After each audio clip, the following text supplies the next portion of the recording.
Okay. Hi, everyone. Welcome. Thank you for spending your early evening with me. So I'm going to introduce myself. So this presentation is called Redefining Autism, but it's actually not specific to autism diagnosis because, as you know, your children and autistic individuals, they're very, very complex. And when you have met one autistic person, you truly have met just one. So this is not specific to autism, but I know most people here have a loved one diagnosed with autism. Okay, so my name is Macy Sutantillo, and I am actually a long-time autism professional for about 30 years now. So it's been a long time, and I'm very blessed to have found my passion and the right field. I started doing this. I have a very strong behavioral background as an ABA interventionist 30 years ago when I was going to school at UCLA. And I switched to a relationship-based program, relationship development intervention, and did that for about 20 years as a parent coach. So at our clinic, we only work with parents at home. And because it's a relationship-based approach, parent approach, as you can see in these pictures, I get to work with my kids and watch them grow up. And this young man to the left, his name is Alex, and you'll see videos of him. I knew him as when he was 3.5 as his ABA therapist. And that was a picture of me and him. We made mac and cheese the last time I did a home visit. So I started working with him as his ABA supervisor. And then when I moved on to a relationship-based approach, we continue to work, but it's a very different approach. And now he is part of the Autism Career Pathways pilot project. So last year I found a nonprofit Autism Career Pathways, and our goal is to create resources and tools of how-tos for small and medium-sized businesses. So I continue to work with Alex and help him to be successful at his job. And to the right is Mateo. Mateo is a very special teen. He is also 16, like Melanie's son, I believe. He communicates through using a letterboard, Melanie, and he has written these 5 books. He's a pianist, and he's also a very talented artist. So, and that's me next to Alex. So that is my background. And I love doing the presentation, redefining autism, because, and this is really the message, and this is why I'm doing this curriculum and presentation. Because I've been doing this for so long, and I realize that even some of my clients who are able to finish college, some of them get multiple degrees, the employment opportunities for them is really, really tough. And I learned last year through my research, putting together the Autism Career Pathways, the autism employability is a jungle out there. And I knew that, I felt that the world is not ready for our kids. And I love doing this presentation because I want to inspire all of you guys as parents. I'm a parent myself and a neurodivergent myself with Asperger and sensory processing disorder and ADHD. So there you go, I'm a neurodivergent, so you can ask me questions and I will be able to explain it from my own perspectives as well, and a parent of one as well. So this is a a really good keep in mind given to me by Kelsey Terry, my friend. And she said that if the mountain is steep to climb for our children, why not we help them to be the best climbers in the world? And that's what I hope you can keep in mind, and have a couple of practical tips that you can implement at home after tonight's chat, okay? All right, so where do we begin? The first step is to really have a change in mindset. What I mean by that is I want to help you guys think about autism in a different way, not as a medical model or deficit model. And even up to today, when we work with new families, parents always share their report, diagnostic report, and it's all just a list of inabilities and deficits attached to a diagnosis of autism. And I think part of the reason that our young men, like men and women, neurodiverse men and women out there, it's very hard to get a job because there's no common language bridging the neurotypical and neurodiverse communities in workplaces. So I think the first step is, as parents, we really have to embrace our children's differences. And the right kind of parent education, the right kind of parent understanding is very important, because imagine if our children grow up thinking that there's something wrong with me. I have all of these inabilities and I always have to play catch up, and I'm different compared to my peers, and I have inappropriate behaviors and so on. The list goes on and on, you know, then they also cannot self-advocate for themselves in the right way. So I think the first part is how we embrace our children's differences, and how do we help them to use their differences and strength to be able to move forward. And I always say this to the families I work with, you know, it's not just the one person affected by autism, it's the whole family. We live together, and if the autism is allowed to become prominent in the family, it's going to be off balance as a family, you know. So I think we cannot change the autism. The wiring will always be different. I can tell you that my wiring is different, but I wouldn't change myself. And I was very fortunate because I had a mom who, you know, after school every day, she sat with me and helped me to read and to do my homework. And and yet she never really bribed me, or she never shamed me. She knew that I was a little bit different, but she really invested in me, not just in her gift of time every day after work, but also in the way she looked at me and really helped translate the social stuff for me. And that's how I raise my son, and I always have that in the back of my mind. So as parents, we can only influence change. We can't really change our kids' wiring to be somebody that they're not, right?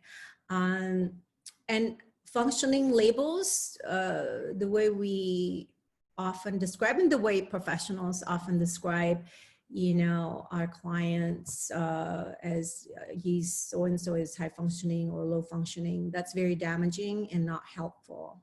It's very damaging because we don't and shouldn't talk about our kids and their challenges in front of them, because even though they can't verbally communicate, they can absolutely hear us. And those labels and the way we look at our children, it's stuck on them. You know, it's permanent. How do I know this? Because I work with autistic adults. I belong to multiple Facebook groups, And there are many, many young adults, autistic young adults who still need a lot of help and support from their parents, but they no longer want to accept help from parents because their relationship has been damaged for many, many years. So functioning labels, don't use it because it's also not specific enough. It's better to just describe our family member with their strengths. So for example, or my son is a talented musician and he really enjoys doing so and he communicates this way, you know, so using the specific description is more helpful. So somebody like Alex, for example, he is verbal to communicate his wants and needs, and you will see his videos later. And he's also a proud owner of a business. He sells toffee, and he's very, very successful. He goes out in the community to volunteer every day. He works very, very hard, right? And Mateo, he's a wonderful author. He has such beautiful insights. He just doesn't do it verbally, you know. So the functioning labels, whether somebody is high functioning or low functioning, you know, it's not really, really helpful.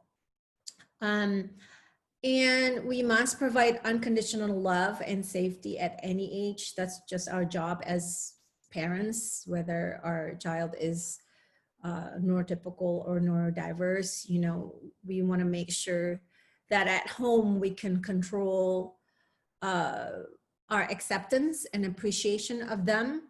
Where out there in the world, there will be, you know, bullies, for example, or the way our kids are being treated in school. And I remember that my son and his group of boys, I think it was like third grade, and they all that had learning differences, that all of them were separated in the classroom, for example, by their teacher. It was not a good school year.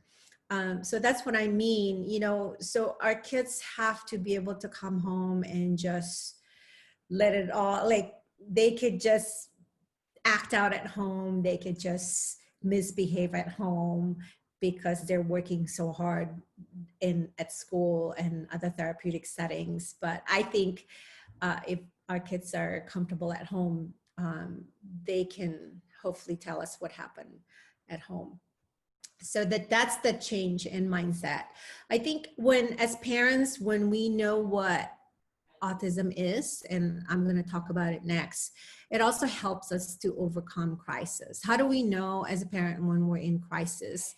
I think it's because we outsource to find our answers. And today it's a double-edged sword because of social media, Facebook, Dr. Google. You know, it's very easy to, when things are not working well at home, you just go to Dr. Google and you go down into a dark rabbit hole and you're just stuck there. And as a mom, when I'm stuck, that affects the whole family also. So we're always in crisis. We go from one school to another. We go from like paying for this program, that program, and we just don't trust our gut instinct anymore as a capable parent who can just slowly like figure things out. And nobody really knows the future. Nobody has a crystal ball. So don't believe what professionals tell you. I think as parents, we have to be in the driver's seat. And when you understand what autism is, and the definition I'm going to share with you is based on what autistic adults describe themselves today. It's bits and pieces that I put together. And then when we know what it is, I think we feel more empowered. We feel empowered, we can go with the flow more, we can empower our neurodiverse child to be able to be proud in his or her own ways, and be able to develop that self-efficacy in their own ways, right? And we can also, if we understand the whys, then we can like focus on the core issues instead of like focusing on problems and behaviors. So that's really important. So autism is a neurotype and a culture. So it's like this: when you, let's say you want to go visit a country, say you want to go to Japan as a family for vacation, you're going to learn everything you can find about Japan. That's actually what we were going to do as a family this summer, to go to Japan for the first time. And we borrowed books at the library. I followed Facebook groups about traveling to Japan. You know, we learned everything about it, the food. You know, I told my son, "Well, you can't be loud." You know, we're in public transportation and restaurants. You know, we look at pictures of food. We were really excited. But the point is, when you're visiting a country, you take the time to learn everything there is to know about the country, to learn about the culture. Autism is also a culture, right? So think about that. So it's just a culture that is different than ours, the neurotypical ways, but both cultures are valid, and both cultures are unique. The autism culture is very, very unique. Okay. So when we think about autism as a neurotype and as a culture, let's think about what it means.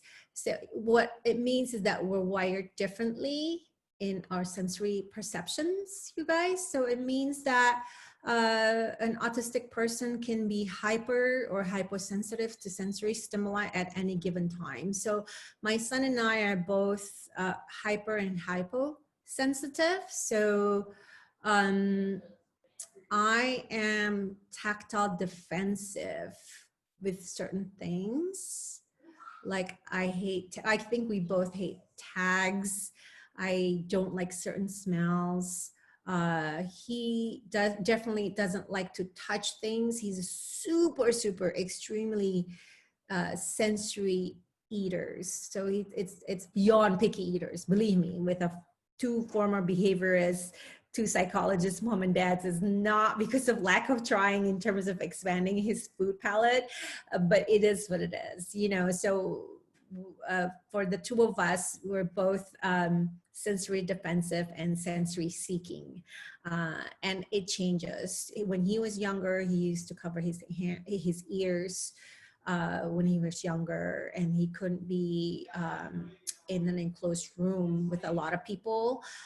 And now, like over the years, he's able to go to the movie theater and so on. So when I talk to autistic adults, they also say the sensory profile changes as you get older.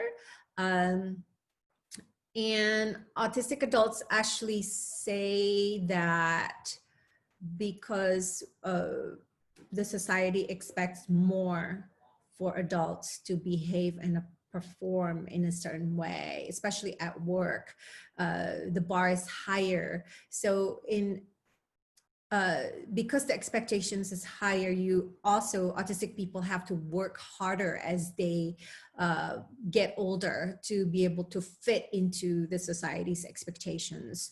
So that's why it's hard to get jobs without disclosing and without the company really willing to understand and provide means for you to self-regulate and sensory-friendly work environment, because you know, unexpected things happen like all the time. That is just part of living in this world. And it's very hard for autistic adults without disclosure to be able to work efficiently and be part of a company culture because of our sensory differences. Okay. So autistic sensory reaction to their physical environment can be unpredictable, especially in young children. So I describe autistic children's ability to react to the world in its very pure ways. So autistic kids really see things, see colors, and hear things, smell, and everything is like so pure, like elevated in the way that I think neurotypicals, we just can't we just have a, it's a different kinds of calibration, I suppose, right? And it's, so imagine if you go to a rock concert, say you go see Bruce Springsteen, and I love Bruce, and you can't stop your body from moving, reacting to all the songs and to the sounds, and the crowds around you react in a similar manner, because it's a pure reaction to something that you love. So autistic people, autistic kids, they're actually expected not to stim or to stim less. And some of them actually learn how to stop the stimming, like my son did, because he was asked by his kindergarten teacher not to do it. You know, he was told, well, if you can't participate because you want to cover your ears, you can sit there separately. You know, and some kids, because they want to please other people, they conform and they mask from very, very early on, right? So for our young kids, it's hard for them because their reaction is very pure, and also they can't tell you, oh, this is too loud, or I need a break, or I don't like that smell. You know, they can't tell you. So the communication part, it makes it hard for parents to understand. So let's talk about the noise, being in a noisy world. I mean, when I say noise, it means just sensory input, sensory stimuli, from the light, from like what's going on. You know, you have to multi-process all the time. And it's very, very hard for autistic people to do that, to be able to like filter out the stimuli you don't need, so that you can really focus on the most important thing. It's the world is perceived as very chaotic to autistic children, because they can't filter out. That's why the lack of focus is often being brought up, that autistic kids really seem not to, they can't focus, and they're distracted so much because of the sensory input. Okay. And of course, that if you can't filter out unimportant information, then it makes it very hard for you to focus on what's the most important thing, right? So if your teacher is talking and you have a bug bite and you just focus on your bug bite, that's all you could do. You can't listen to your teacher and scratch your bug bite and tell yourself to stop scratching so you can focus on your teacher. You know, we could do that as adults, but that's just an example of how the inability to filter out unimportant information, to focus on the important ones, that affects the way our kiddos are able to learn. And also, the last point is being with noisy people in the chaotic world. So it's a very common thing for parents and adults working with autistic kids to actually overcompensate. So when we think an autistic kid doesn't respond to us in a neurotypical way, in an expected way, then you overcompensate by repeating yourself, calling the child's name over and over again. You actually pick up the pace when you think that person is not responding. And by doing that, you're adding the noise and adding to the chaos. Okay, so the sensory, wired differently in sensory perceptions, really, it affects everything. Okay, let's see here. Okay, so the next category is that we're wired differently in our social ways, I suppose you can call it that. So it means that autistic social cognition is calibrated differently. than neurotypical's ability to process social information. So I think it's not correct to say that autistic people do not want relationship. Absolutely, we won't want relationships. So for me, when I was younger, I want to be included with my groups of friends, but it was really, really hard for me. So, but I was able to find girlfriends who could overcompensate for me so I could hide behind them. So they would do all the talking, they would talk for me, and I would just hide behind them. And my son has the same group of friends who, like, he grew up with the same group of friends, and they really share a common interest through the video games. And that gives them an ability to connect on a consistent basis. But does he want more friends out of that? Not necessarily, or maybe not yet, because it's harder to get to know somebody who you don't have anything in common with. I think that's true for anyone, right? So because our mind has to work so hard to process communication and to understand people's intentions, you know, a lot of times we can't sustain it for a long time. So I see when my son was younger, he would play or just be around like cousins and things like that, and then he would be out. He would be the first one out. You know, because it just takes a lot of our battery to manage just social waste. You know, it sucks up our battery juice very, very quickly. So a lot of times we have to be, number one, be very regulated in order to be able to participate. And when we do participate, it's still a hit and miss.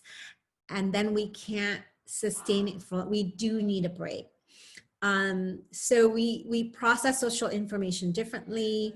And the nonverbal communication channel is an interesting one. And I'm going to show you video clips of neurotypical babies doing it. And it looks very fluid and effortless when they do it with mom and dad. But for autistic kids, it's different. It looks different, and it feels different.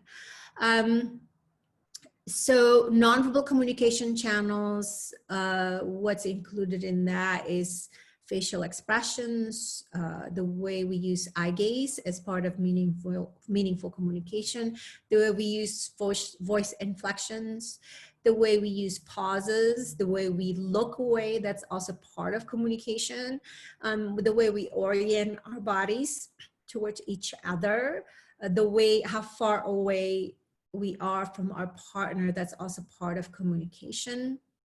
Gestures is a big one.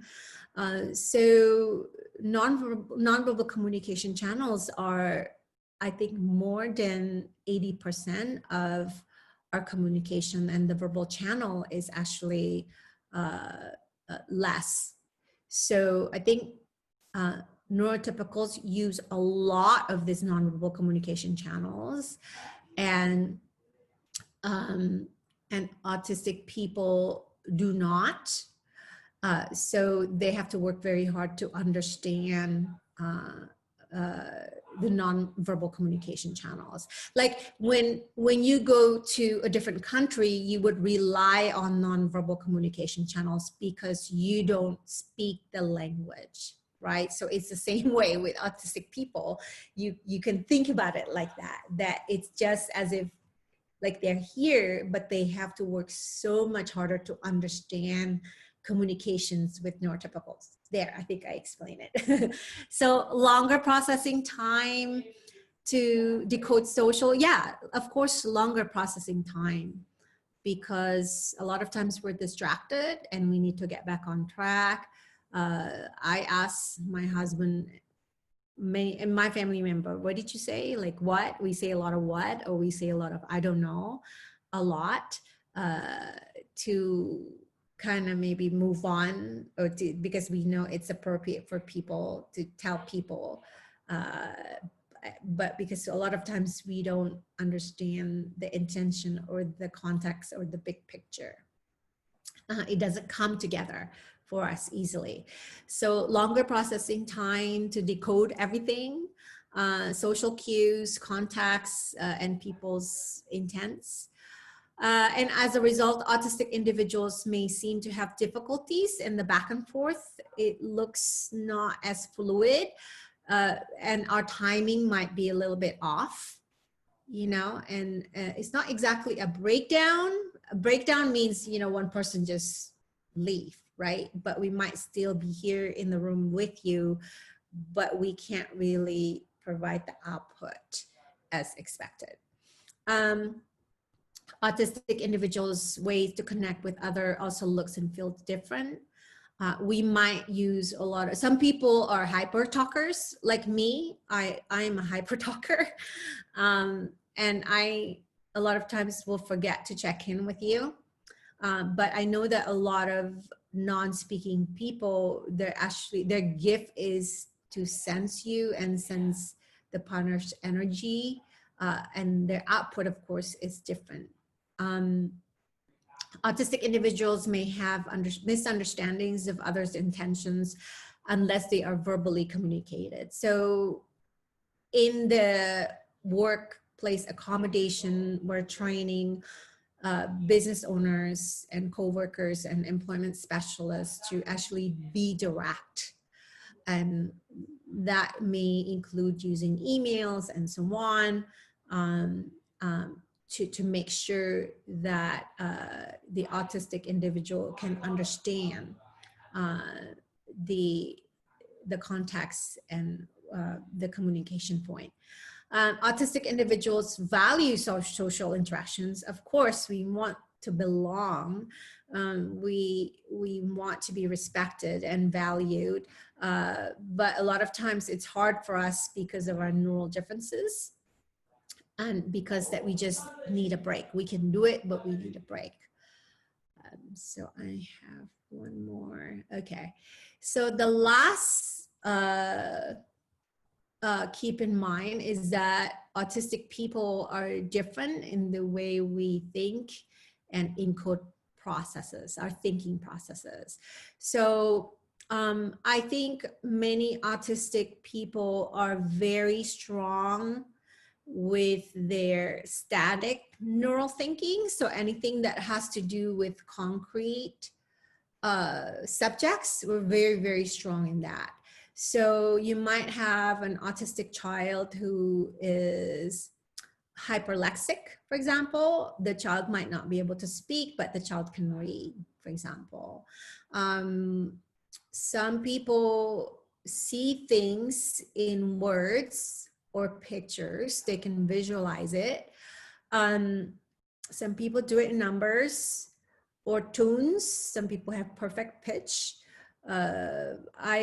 I've heard that people see the world like in very brilliant colors. So I work with autistic artists from Asia, and all of their paintings are in bright colors because that is truly how they see the world. It's very rare that you see art in like black and white or dark colors, because that's not what we see of this world.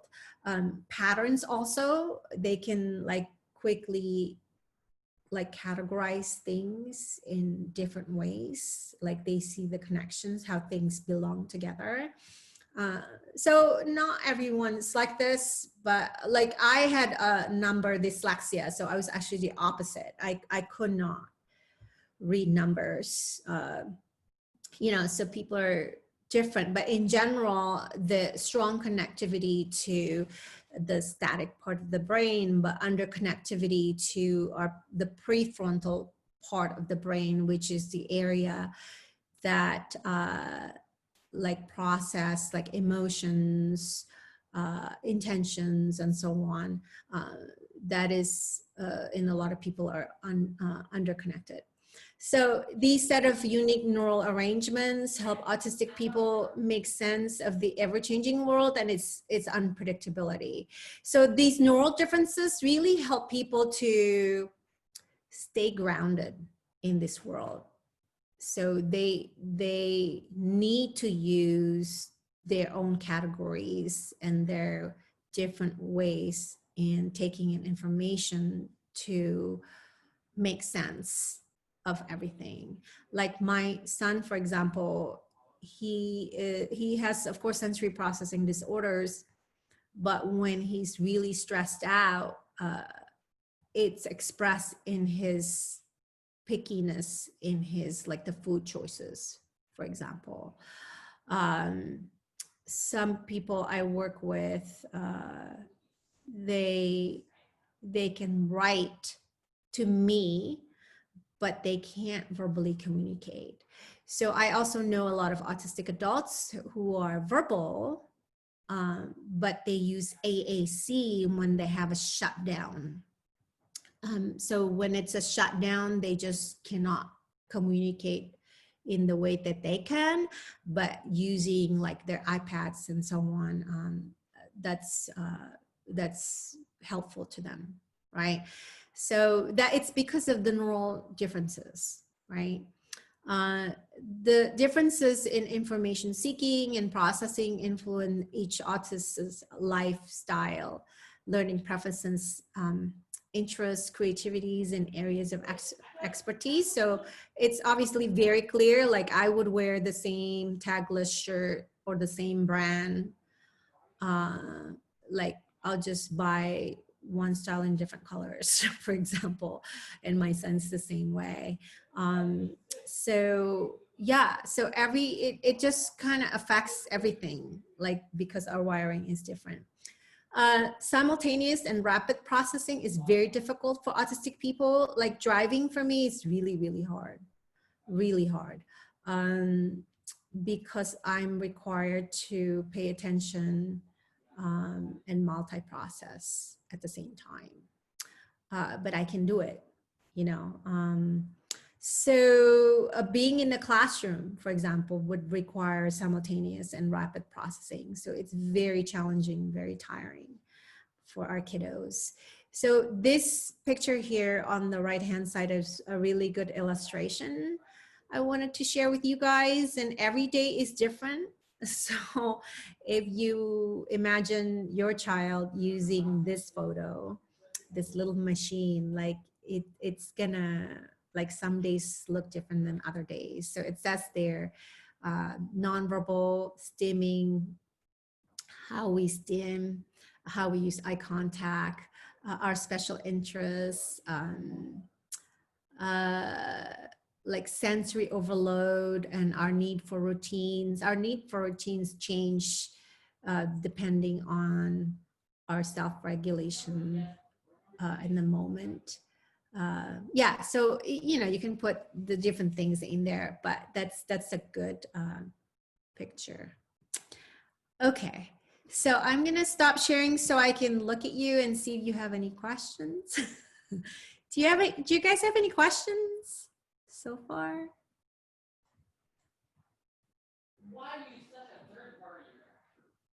No questions? No? Okay. So I'm going to continue. Hi. Yes. I'm going to stop sharing. Yes. Melanie? Melanie and my son Joshua is 16. Yes. And he was born extremely preterm. Okay. 23 weeks, weighing 1 pound 5 ounces. He's a miracle. Mm-hmm. And we come to a full, like the full spectrum. He used to get very frustrated when he was younger. Now he's grown into like a lot more self-control, very calm. Like we see so much more of his personality, and now we're working towards helping him get ready for work and what's going to come next. So that's one of the main things I'm trying to, like helping him with remote learning. He's not interested. Wow. Not interested in learning remotely. Oh, yeah. Yeah. It's hard. Yeah. So I'm hoping to really, I guess get insights and, insights. And even though my background is special education, you Right. know, it all, like when you're in the parent seat, Mm-hmm. when. But I really Yeah. appreciate the information that you're sharing so transparently and authentically. Thank you. Oh, you're welcome. Well, I'm very lucky because a couple of my teen clients, I got permission from their parents to share the videos. So actually, so that would be really helpful for you to see how parents guide their kids at home. So I'm gonna, the next slide, actually, I'm gonna show uh, what neurotypical babies uh, go through when they are going through the growth seeking as an infant, and how in autistic kids it looks different. So but because our brain is plastic, our brain is really an experience dependent organ. So that's why I still work with adults. I still work with Alex and Mateo, and parents just continue to work with them. And that's how it's possible to just keep going. As long as your family member still lives with you, I think there is still that window. So okay, so I'm going to continue to share my screen here. Okay, so now we're going to talk about growth seeking in early childhood. So growth seeking, what is that? When people say growth seeking, what is that exactly? So growth seeking is our innate drive. Like every human being, they're born with this innate drive to explore the world, to learn new things. And when we get stuck, we push ourselves. So we're talking about resilience. We just have the drive to overcome challenges. And also we love to make decisions just our own like ways. It doesn't mean that we know how to know the correct decisions, but we want to figure things out. It's just the innate drive, the growth seeking, right? Now, neurodivergent people also do it, but they just do it a little bit differently, right? So here, okay, so in when you have a neurotypical child, the guiding relationship develops very effortlessly, very easily, from the moment you take that baby home, and the baby just connects with you from 1 week to another. Sometimes within weeks you see them change. How do they change? They change because for parents, we have the wiring, the template to just have that sense and how to be with them. And actually when we talk about growth mindset, it's not us like creating magic in the babies. It's actually both ways. That's a very important point I want to share with you on this recording, that when we talk about growth mindset, it happens both ways. This interaction, the mutual engagement, the attunement, the attachment, it's not just on our baby, it's also on us. It takes two to tango, right? So the guiding relationship is exactly that, the early relationship between a parent and the newborn baby as the first foundation, right? So through these interactions actually with our partner, and as we get older, it becomes a relationship with our teacher, relationship with other guides in our lives, relationship with other family members, our partners, our children. It's all guiding relationship, right? So all of this relationship promotes growth in ourselves, So that's a very good keep in mind. Now, when we have a kid with a diagnosis, nobody tells us this guiding relationship and how to repair it. Immediately, we're given this report with long, like number 1 to 8 checklist. You have to do this and this and this and this. You know, you have to develop this skill and this and this and this and this. Nobody really talks about the first point is that how do we strengthen this guiding relationship, the attachment, the attunement, you know, which can really only happen between a parent and the child, right? And no one, like, I mean, I know through my work in ABA and as a clinic supervisor where I had to manage therapists, all these therapists, you know, well-intentioned people, like they come and go. Like a lot of our kids have co-occurring conditions. We need to work with really, really good professionals. They need to be part of our team.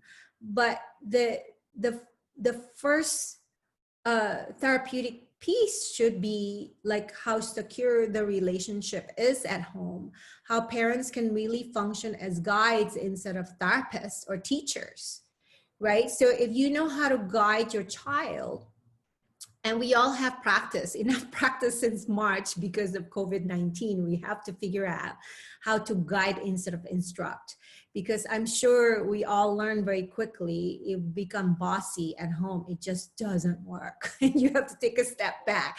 So actually with this COVID-19, the silver lining is that we all, as parents, as clinicians, we learn how to like go with the flow more and really focus on our mental health.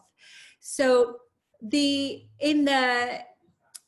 the pairing of parent and the child, we provide each other feedback through intuitive observation. So this baby, who was actually my daughter, the baby observed the parents. The observations would definitely go like 2 ways, right? It takes 2 to tango.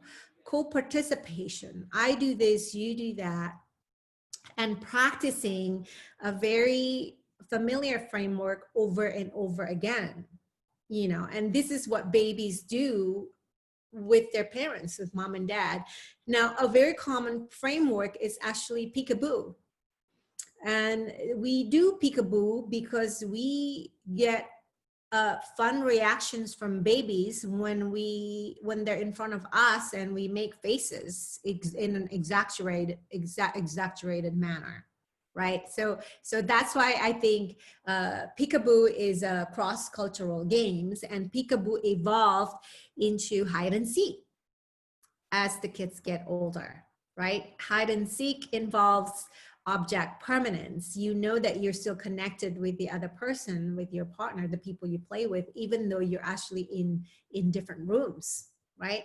Now, autistic kids, it's very hard for them to understand hide and seek because we're more at the concrete level, right? But they will eventually, they will get that.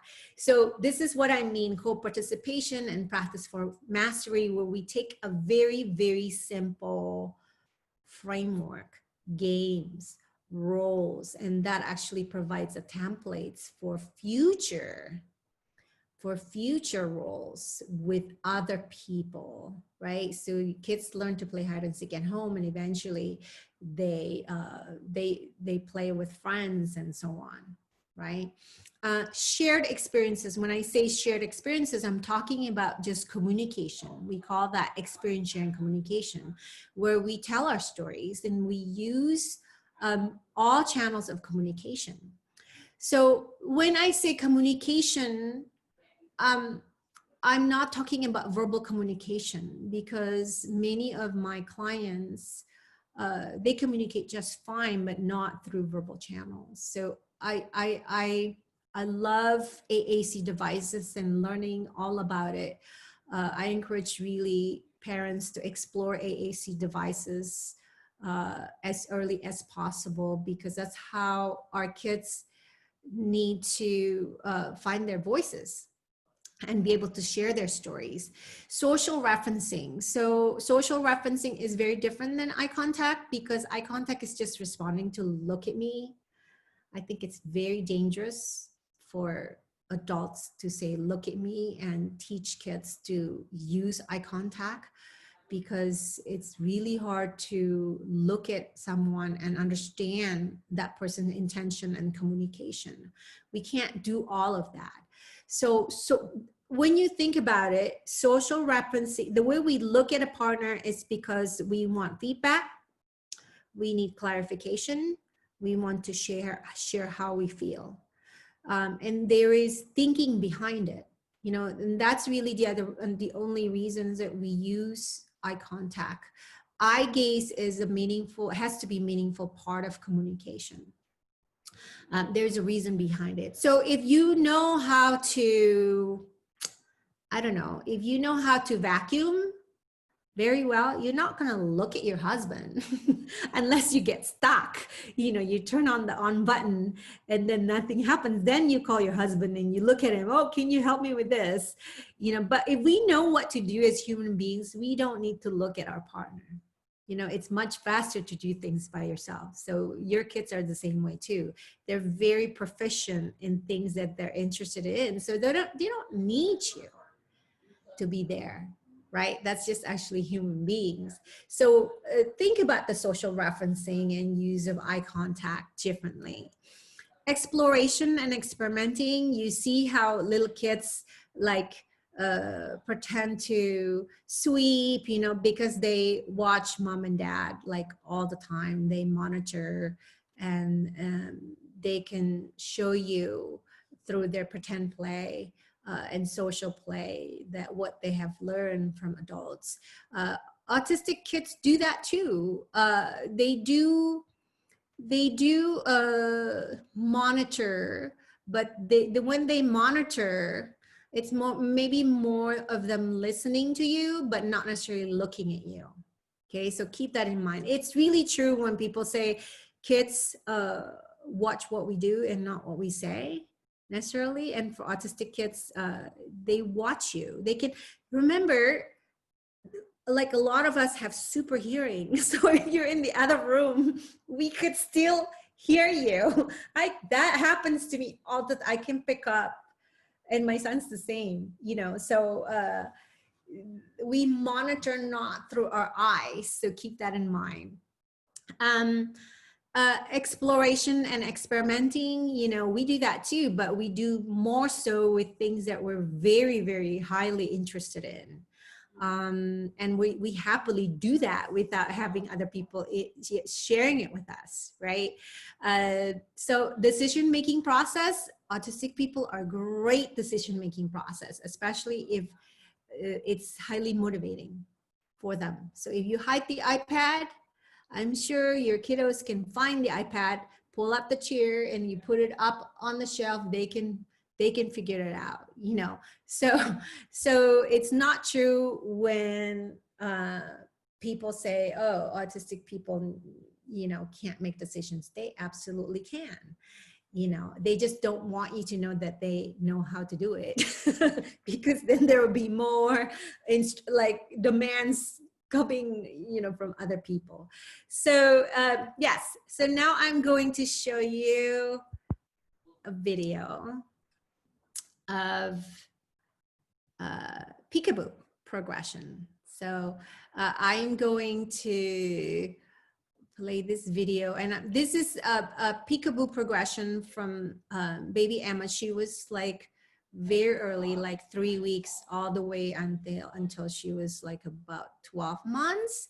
So you could see the changes. And the reason that I show you this video, because I want you to think differently about communication. And then later I'm going to show you an autistic child also working on the same objectives with his mom. So same objectives, different age, but nevertheless, it's working on the same developmental foundations of like attunement, mutual engagement, social referencing, and decision making. So let's see. now I have to go back to, all right, back to me. Okay, I'm still sharing my screen. All right, so now I can play. There's so many windows open. Where's the video? Okay, here we go. You can see my screen, right? Okay. All right, so let's play this. So let's see how it evolved at the very, very beginning. There wasn't much reciprocation.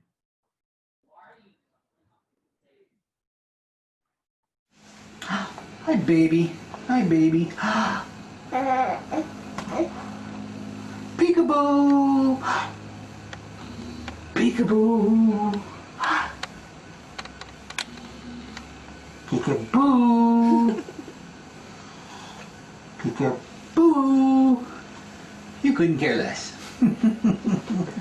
How about this one? Okay, so when I said that it takes two to tango, so very, very early on, an infant couldn't really reciprocate, right? Because Emma was just trying to like figure out how to center herself. Maybe she wasn't very strong.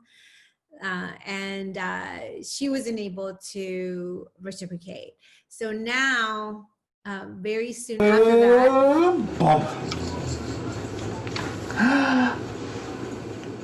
Peekaboo! Who's there? Peekaboo! That's great. Who's there? Peekaboo! Peekaboo! Who's there? Peekaboo!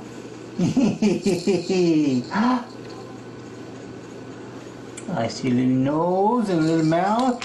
Who's under my hand? It's Emma! Peekaboo! Peekaboo! Look, we can actually see your neck for a change. okay, so I have a question for you. So how did my husband know when to stop? The first time he just didn't get any responses, so it didn't go very long. But in the second clip, you know, Emma was very much engaging, but eventually he stopped. So what method of, or what channel of communication did the baby use to send the signal? No? Hello? Her body language changed.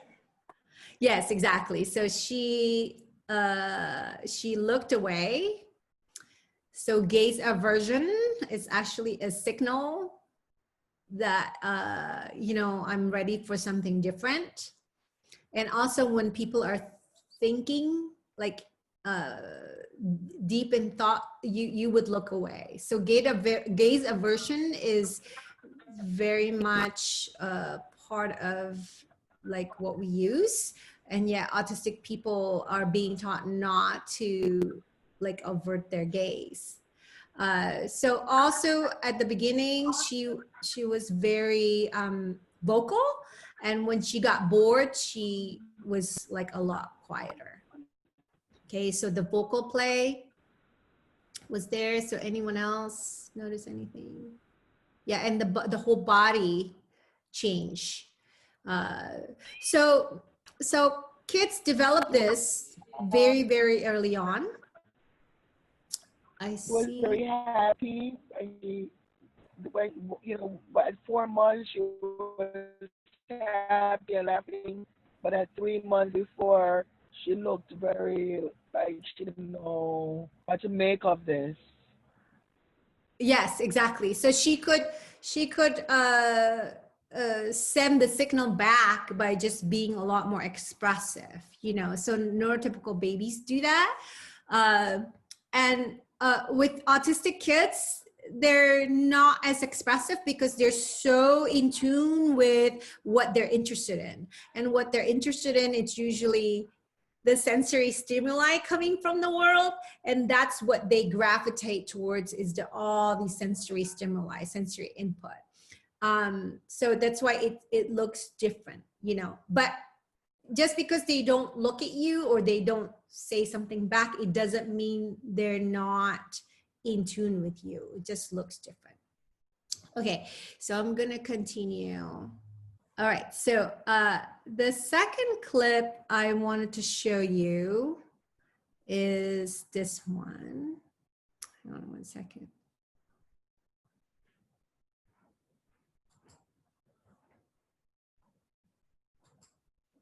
All right, so this is a clip who's somebody who's a little bit older. I think he was about 7 here. He's autistic. And in this video, they are actually practicing to slow down and for the parent to not overcompensate by asking close-ended questions. So typically we tend to repeat ourselves and we tend to rely on instructions and also close-ended questions like, what do you want? What color is it?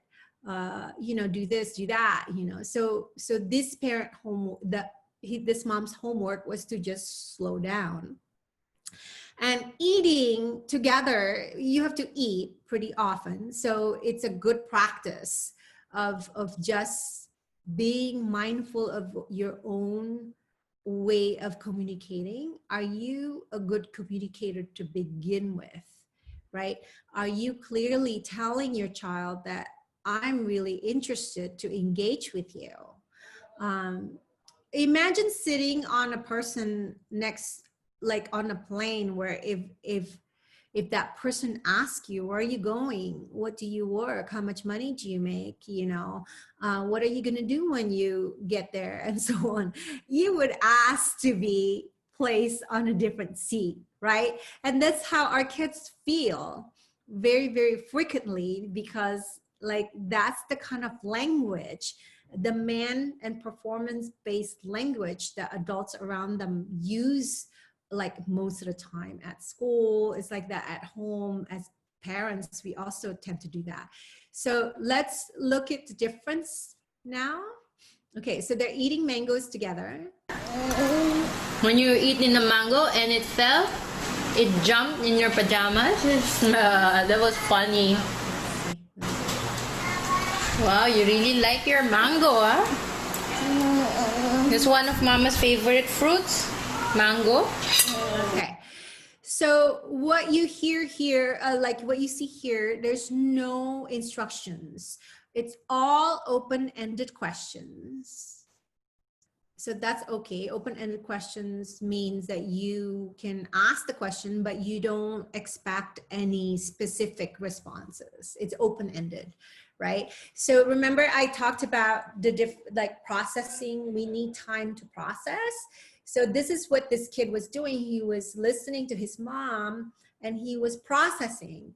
And what I asked mom to do was not to repeat, and she could say something, but allow pauses in between so that she could think, and also he could process the information, okay? So sweet. You remember? When you were eating the mango and it fell, it jumped in your pajamas. That was funny. Okay. So here mom was bringing up a past event, right? So even though he couldn't say, oh yeah, mom, that was really funny, I remember that. But clearly on his face, you could see that he was able to travel back to that moment. And he agreed with mom, yeah, that was pretty funny. I remember that, right? Because he responded. So wanted to show you that the way our kids reciprocate, it looks different. And I wish everyone would just videotape their interactions, whether you're a professional clinician or definitely moms and dads. If you guys listen to this recording, really practice just recording your engagements, because you can learn so much about your pace when you communicate. If you talk too much and you talk very, very quickly, you're not allowing your child to be able to think and process, right?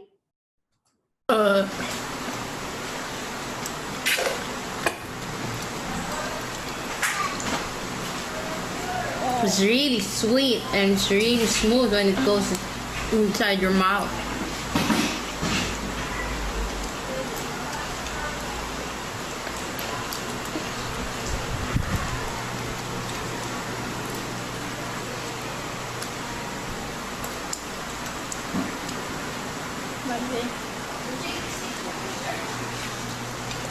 So you can see it on her face. She said, "Oh, it feels like I'm talking to a brick wall," she said.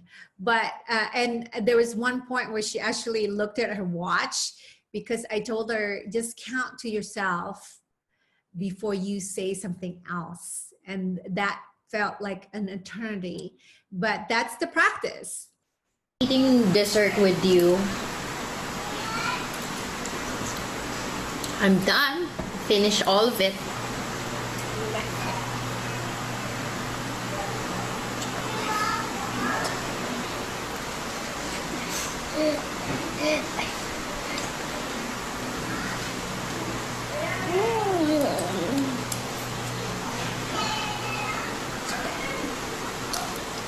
Yum.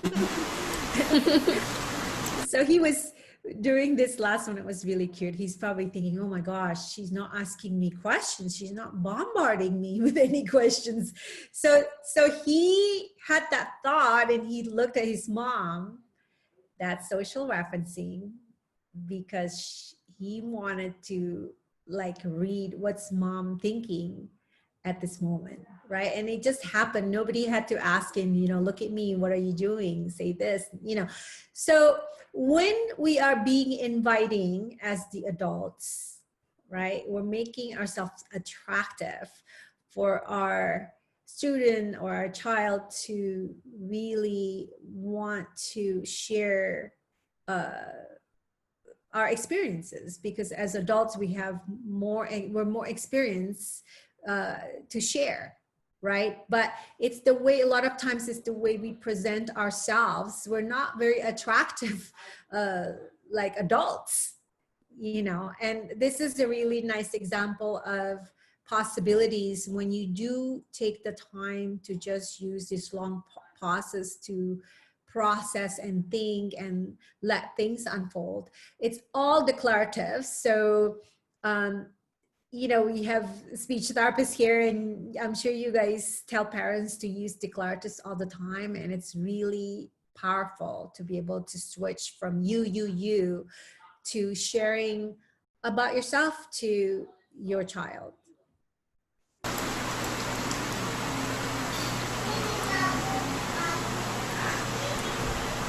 She's thinking about what to say next.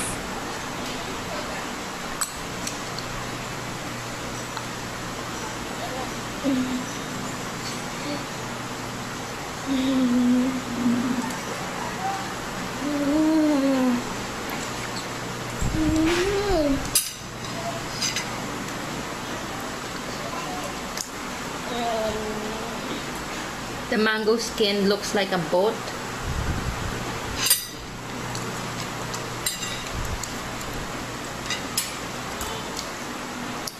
Yes. Bye-bye. Bye-bye.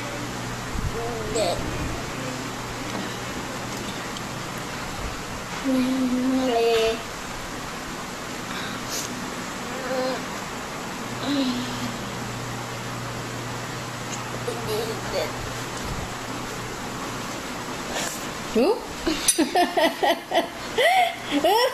Yes, you're like a dog.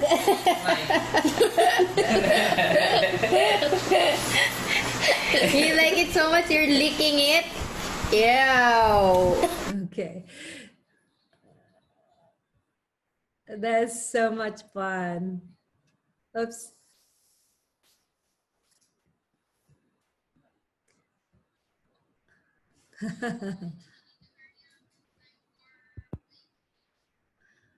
Okay. Okay, so I love that video. It's just always made me smile. Do you guys have any comments, or do you have any questions? So when it comes to developing growth mindset, these are the moments that actually is not only meaningful, but also encoded, you know, in our minds and also in our kids' minds. And mealtime is so awesome because, you know, in the future, we want our children to be part of the community as young adults. And meal times, it's actually great, a great way to practice for the social practice, right? So in that, let's see, let me go back to PowerPoint here, sorry. Okay. So in that mango video clip, oops, let's see.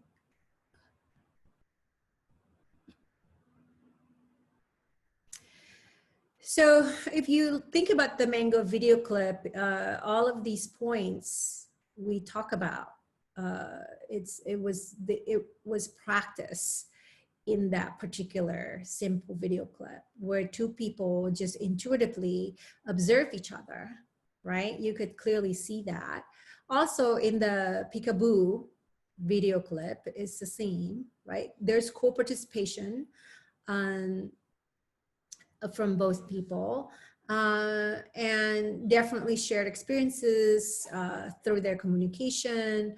There's a lot of social referencing happening. There's exploration and experimenting also. Mom was commenting that the mango skin looked like a boat. Exploration and experimenting, and decision-making process as well, right? So as parents, we often, I think, forget to model thoughtfulness before we speak because we tend to just repeat ourselves because we're anxious. Why do we repeat ourselves? Because we're anxious.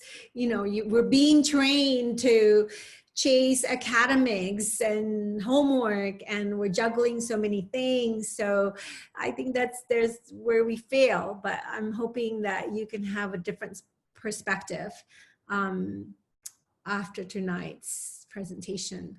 So let's talk about this PowerPoint, this slide. So a different developmental trajectory, what challenges that neurodiverse kids go through, being able to shift from preferred interests or sensory stimuli to a partner.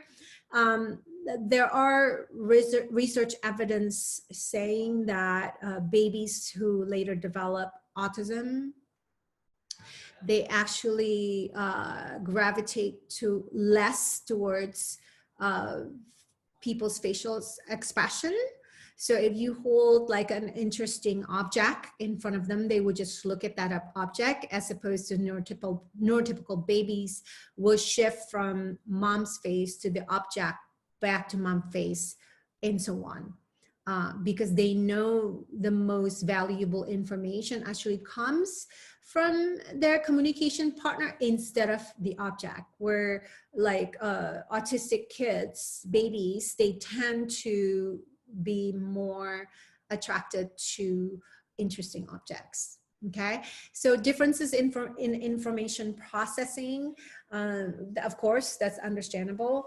Being able to integrate the information and respond in a synchronized way, right? So I think autistic kids and their parents, they do communicate with each other, but it's not on the same wavelength.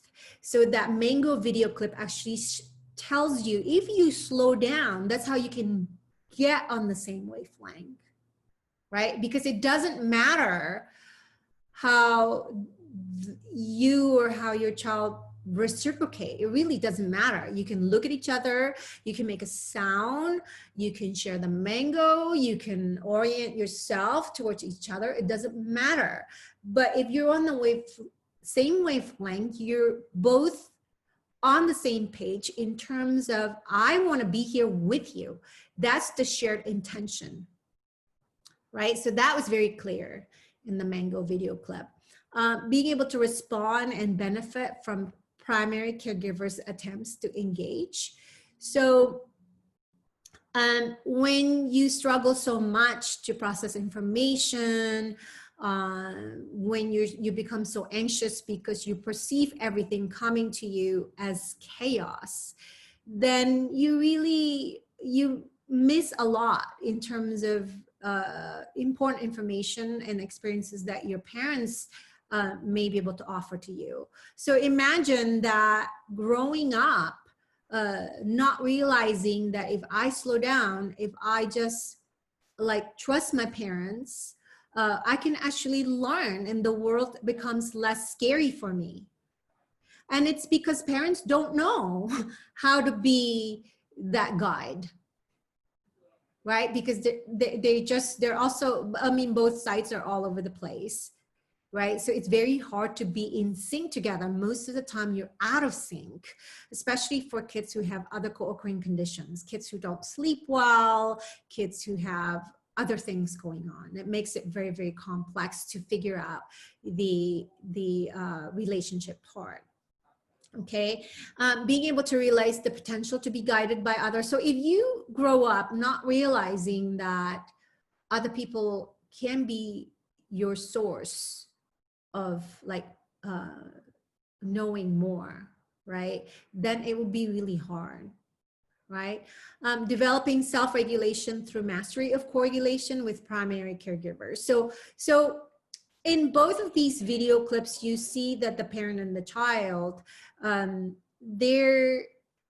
because they're calm, they're self-regulated. When the parent is in a self-regulation state, the child then also can self-regulate. So together, when the two people are calm, they can connect and really share the experiences in a very productive way.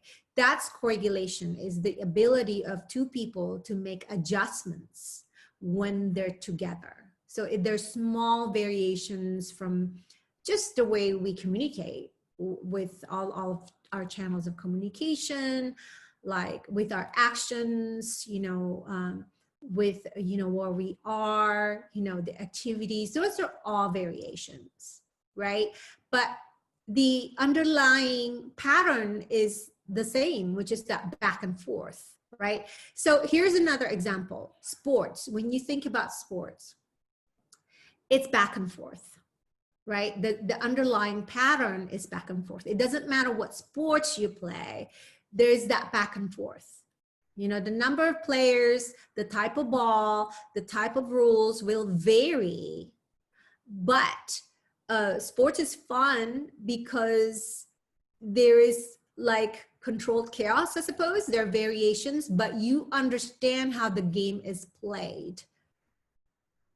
I hope that makes sense. So that is co-regulation. So it's going to be very difficult for autistic people to be able to self-regulate unless they have the opportunity to go through this developmental foundation with mom and dad. Okay, so my message is that self-care is very important. As parents, we have to be able to self-regulate because our kids need us to be in our calm, best self in order to learn self-regulation on their own. Okay, now noticing opportunities for decision makings. Okay, so that's an important one. So once you're able to calm down, then you'll be able to make best fit decision in the moment. Okay, so what happens in atypical development, with our kiddos who are different? The wiring is different. So of course, if you know how to do certain things, certain activities, certain special interests, that's your thing. You're very familiar with it. You love it. Of course, you're going to just do that by yourself because it's easier to do it by yourself instead of like having people come into your world and just, this two-way street is very, very complex for our kids, right? So think about it like that. So kids need their own special interests, but I think your job is gently to be able to expand their special interests. Like, for example, my son loves spinning things. He's fascinated by spinning things. He collects spinning tops. So we let him use his piggy bank money to to add to his collections. But we also sit down on the floor and play with him. We have competitions. We just do our best to broaden that particular interest. So he has branched out to like watching. He's very interested in stadiums, like sports stadium, because it's always circular, right? So he has slowly branched out to same but different themes, you know. So that's what I suggest. And it could be other things. It could be like cooking. Share your interests with your child. So it could be both ways. Okay, because otherwise the preference towards sameness is something that's very self-regulating for our kids, and it's good for them. But then if that's all they want to do all day and they're very rigid about it, they're very controlling about it, then it's hard to maybe turn this into productive leisure opportunities with other friends. Or also maybe potentially it could be something that they can like make an income for someday, right? So when offered a choice, autistic kids prefer engaging with familiar objects. That preference to sameness is the one autistic traits that's the same as they grow up. So research has showed this. I also did research. It is something across age group. That is their preference, our preference. Okay. Okay, so we're going to continue to watch videos. Do you guys have any questions? You can unmute yourself if you have any questions. Otherwise, I'm going to play the next clip. Okay, so this clip is Alex, actually, the young man with me, the mac and cheese video. I'm not the mac and cheese picture earlier. So this was when he was 13. So when I was designing Alex's home program, he seemed to learn his skills very quickly. Within 6 months, he learned to read. He was hyperlexic. And he was able to be mainstream. And then later on, he was back to his special education classroom. And then when we started working together, we just at this point was doing the relationship-based intervention. And this is how he is every day. Every day is the same. So he has his routine.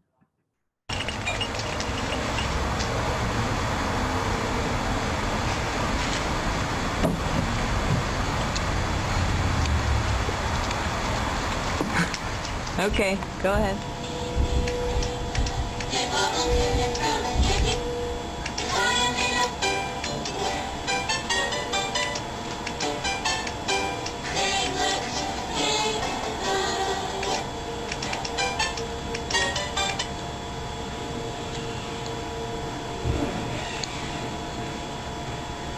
With the camera. And I'm taking pictures of you with.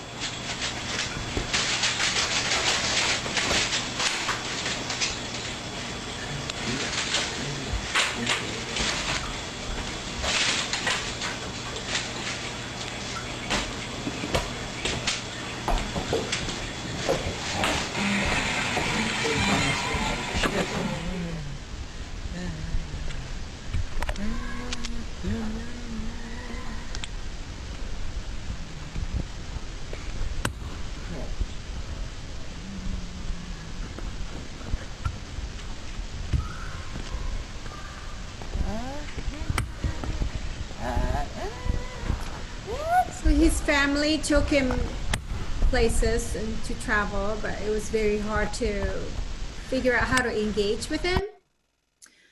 And at this time, this video clip showed how they tried to teach him to use WH questions. I was not supervising his program anymore, but this was just an example of, it's a typical how people work on the IEP goals. So they take turns rolling a dice, and then there's written cues, and that's how he asks the questions.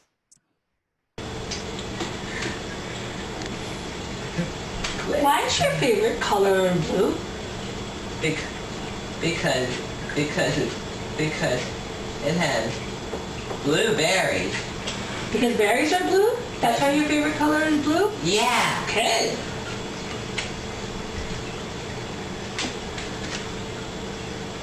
Okay, so the problem is that when we teach social skills this way, because our wiring is different, we don't understand context. So when we teach social skills like this, we don't use it because we just don't know the context.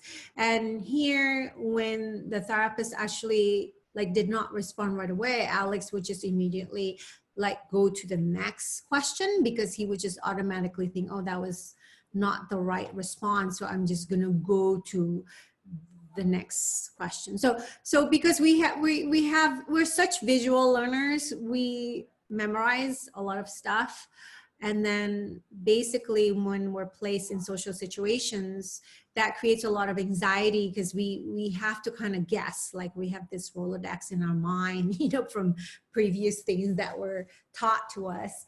And most of the time it doesn't fit, because neurotypical social communication goes really, really fast. And it's difficult to teach social skills like this. And that's showing you. Okay, so I'm gonna move on to. What did the cow say? No. So this was an example of family dinner. So earlier I said that as parents, we tend to overcompensate by asking questions. And this is exactly what happened at family dinner, and probably you can identify with this as well. I milked the cow. You milked the cow? Really? Was it fun? When? Don't lie. Where did you find the cow? At the farm. At the farm, really? That's so interesting. I didn't milk any cow. What did the cow say while you were milking? It really did. And whose farm was it? I don't know. Whose farm did you go to? Or was this a farm in your head? I don't know. Was it a farm in your head? Yes, sir. Oh, I see. And who was there on the farm? Was Barney there? Yes, sir. Oh, I see. So Mom actually said I'm asking too many questions. So when you have this kind of communication style, you're using static and imperative communication style, that comes from your anxiety. And I think that's worth undoing. It's a really bad habit, and it makes our family member feel very bad, and because he felt at a loss, basically. So too many questions. Where is it? So, hey, Alex. They walk to school every day, but Alex never wanted to walk with his mom. Want to walk with me?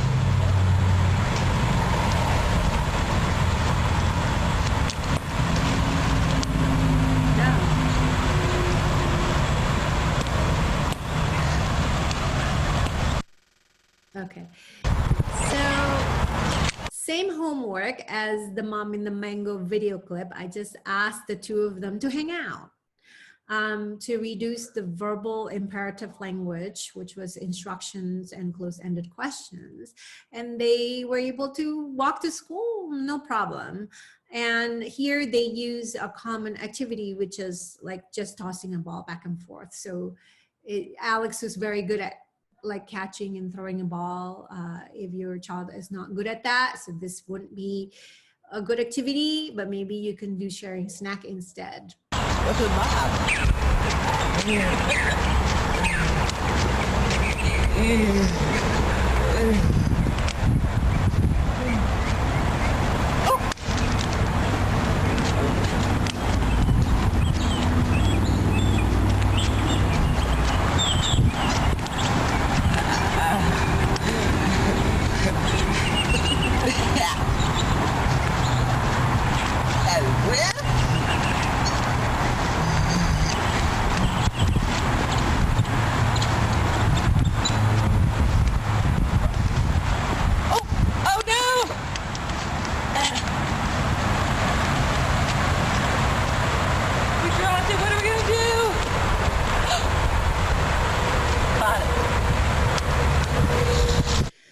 that is decision making, and mom didn't have to tell him go get the ball.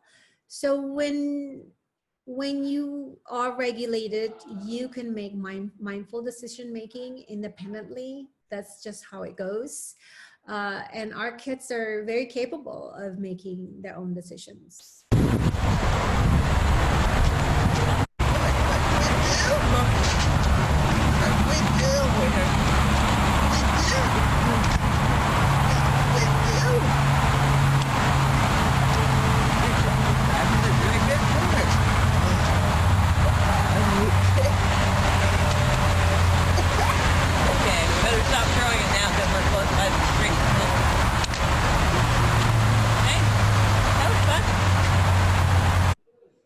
There you go. Much different, right?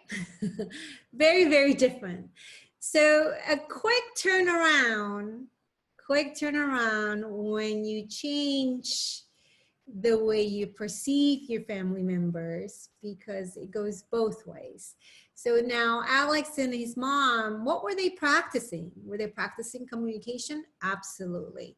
Like, was Alex doing what baby Emma was doing? Absolutely. You know, so this is the beauty of having neuroplasticity, that once we are able to rebuild our trust with each other, and especially with older kids, Melanie, they have more years of just being expected to perform, right? Because like everybody wants something from them in all of the different settings, and it's really hard. I think that our kids work really, really hard, and it's difficult.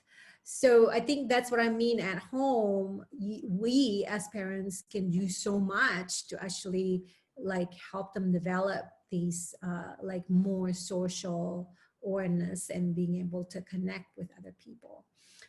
So the last video I'm going to show you is, so once we work with our kids together, working on collaboration and communication, then at some point we want to transfer the responsibility towards them, right? For them to be able to just do like basic self-care and just do all these things on their own.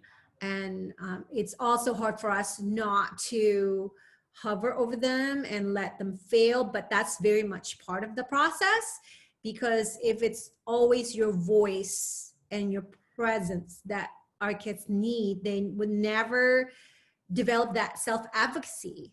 It's really important. And in order for them to have that in them, they have to have experiences going through these activities, this decision-making on their own. So the last clip I showed you is a young man making a salad. And when I talk to parents about career readiness and when to start, you start as early as possible at home. And this young man did really, really well. I'm gonna, okay, share screen again here. Okay. So this one, he loves making Caesar salad. And, you know, it's not actually the actions that's important, but I want you to notice the critical thinking ways that he was doing all by himself. So.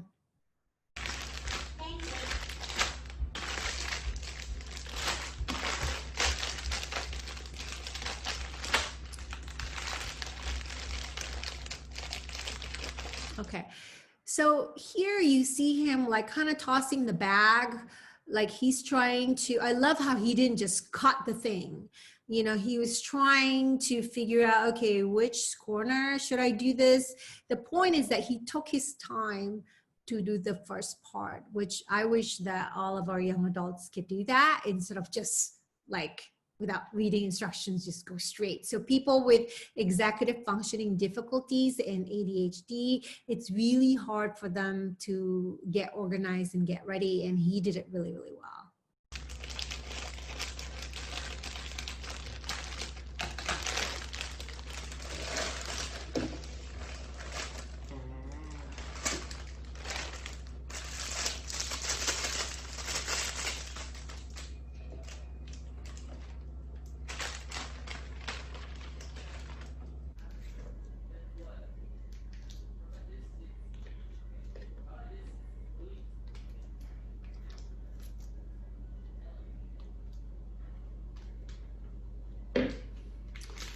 So cooking is a great activity because you make ongoing small decisions, but you do that throughout the process.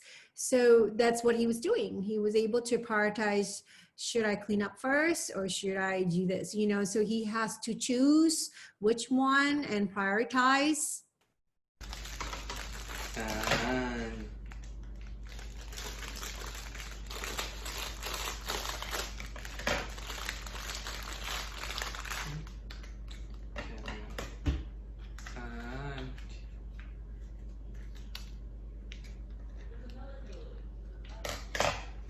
So when I first worked with him, with the family, he would run away a lot. You see how he rolled the thing, the bag? That was very clever. He's very clean.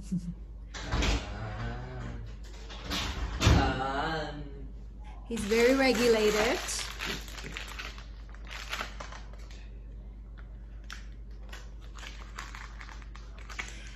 So I always watch how people organize their workspace, and he does it really, really well.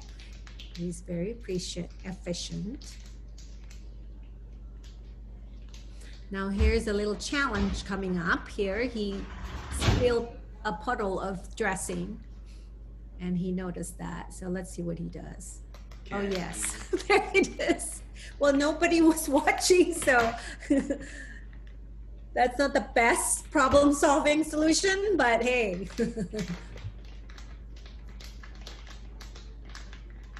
It was a solution regardless.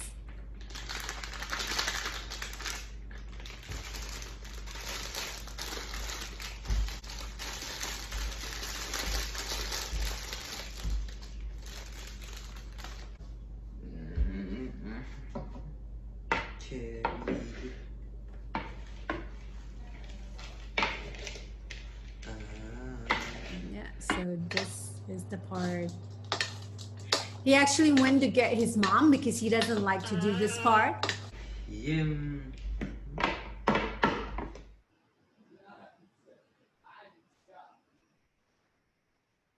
There you go.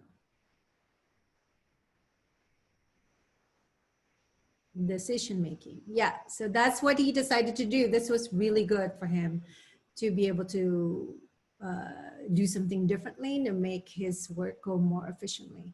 So this was a good example of career readiness in practice at home. So does anybody have any questions? I don't have any more to go with my PowerPoint. Let me check here. Does anybody have any questions? Yeah, I just have a couple more.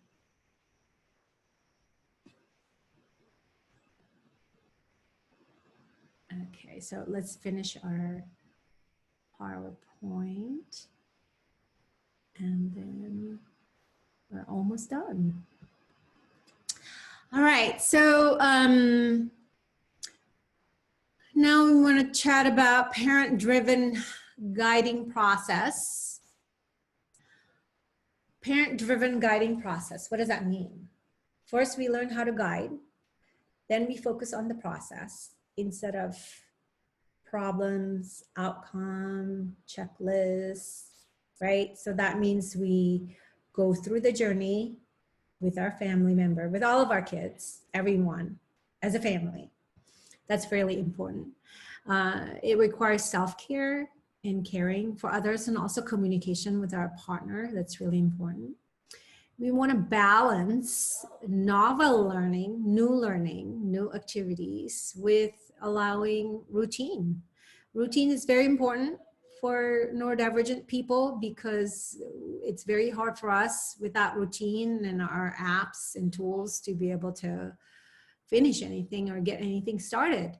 So if your kid has an iPhone, you know, teach your kid to use Google Calendar and, you know. So multi-channel communication, we already talked about that, and know that when you say something, you say it like you mean it. That's really important. And you wanna, if you have to use direct verbal communication, that's fine. but most of the time, hopefully you're focusing on the experience sharing communication. You want to balance dynamic thinking and static thinking pathways. So if you're rigid yourself, you're not flexible, then your child will just stay in the preference of sameness, and it's very hard to break away from that, right? So you can do it both ways. For example, I let my kids do their chores at 9 o'clock at night because during the day I understand they have to do a lot of schoolwork, but I'm not letting them off in terms of chores that they haven't done. So sometimes we have to be flexible as the guides, right? But when we expect something as a family, we get it done. Experience-based versus solitary-based activities. So if your kids love, like if you have a kid who's obsessed with train and stuff like that, yeah, let your kid have a individual playtime with a train track. That's fine. But also you want to create other types of play social opportunities where you expect your child to just at least watch you and participate in a little bit. So that part is hard, but it's worth investing with your child. Okay, developing internal and externally driven motivation. So this is really important, especially if your kids have a lot of ABA stuff, like a lot of reward-based therapies. It's so important that we develop or opportunities for them to share experiences with you without being rewarded. How do we get our kids to be internally motivated? Is by building their competence. So the formula is competence equals motivation. That's it. And as parents, it's your family currency, and it's the way you engage with them and hang out with them. That's your currency. That's what's motivating, and helping them to learn things to contribute as a family member. Once they know how to do it, it becomes second nature to them. And that's really empowering for them to know, I can do this. I know how to make my bed. I know how to make a simple salad, help empower them to contribute to the family activities. Okay. So the end goal is to help our kids, neurodiverse kids, to grow up to live their best lives. And for every person that looks different, for every family that looks different, it doesn't mean that we want our child to be verbal, just like other neurotypicals. No, it's not like that at all. It doesn't mean that we want our child to be mainstream when he or she's not ready. That's not good. So just really think about your family mission and vision and go through it as a family. That's a really good keep in mind. And help your family member find their passion to turn it into self-fulfilling possibilities, whether it's leisure, like Alex he volunteers in the community and he loves doing that, and as well as doing his toffee business. So find their own community in a healthy way. So for us also to know when we're following social media that's not healthy for us, it's just making us stress out, it's time to leave. We have to learn from autistic adults. It's really important. If you want to know which Facebook group or social media outlet is healthy and productive, you can always ask me. And in the future, you have to help your child to find his own tribe. But first, you have to help your child find his or her voice first. That's really important. And lastly, you have to allow your child to have his or her own experiences so that they can use their voice, soon and in the future as they grow up. So that's really important. Let them be done. So if you have any question, that's my email. And this is my parent coaching Instagram. I try to put videos in there of kids of all ages, and I do my Mondays Life IG here too. So I hope that was helpful. We did it. Okay, any other questions? Carmen? Yes. You have any question? No, you Or did a really good job. A lot of great Catherine. Yeah, so if you recorded it, we would love to share it so others can watch. This was a lot of grateful information, and even as a speech pathologist, I learned a lot. Oh, I'm glad. Yes. So yeah, of course I will download it, and then I think maybe we could like edit it a bit, and then I'll give it back to you.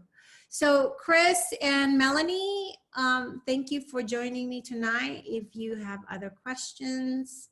Catherine wants to say thank you. Her mic isn't working. She just called me.